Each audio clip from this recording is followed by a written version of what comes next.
Asyik, Min. Nasib baik kau balik cepat, Min. Apa hal? Pinjam RM2, aku nak makan mi. Alah. Kau tak boleh tengok muka aku. Kalau nampak je aku, kau mesti minta duit.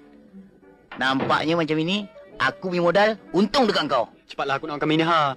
Kawan biar patah, tapi biar aku bankrupt. Banyak duit. Buat lebih. Kau minta RM2? RM2 lah. Yalah. Terima kasih, Min. Sama. Buat selalu ya. Abang Dharma, nak ke mana ni? Kedai mi. Makan mi? Anolia, makan mi? Belanjalah. Mampu. Alah, belanjalah Abang Dharma. Tong lapar ni. Tong lapar. Jom. Belanja ya? Jom. Alah, sekali lah Abang Dharma. Marilah. Jangan pegang tengah air. Orang tengok nanti malu lah, ai. Abang Dharma, mi kat sini sedap tau. Janganlah pegang air. Alah, je mahal. Duduk. Sana sikit. Cepatlah order. Lapar ni. Minum sekali. Kak. Kak. Ya?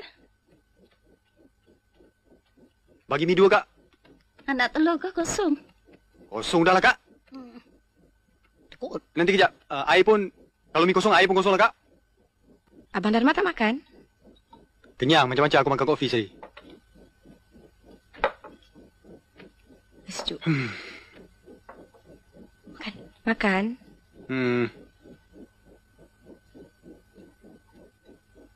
Mi sedap. Tapi tak telur. Kedekut. Belanja pun nak kira baik tau. Sedapnya sesekali makan free. Mulut becuk lah. Menceci je. Makan je dah lah. Sambil makan, sambil menceceh. Sedap tau. Mi dah habis. Mela tu balik. Terima kasih Abang Dharma. Jom. Terima kasih ya. Mela. Kak, kira Kak. RM1.80. Ini dia mungkin, Kak. Kira dah cek lah, Kak. Terima kasih.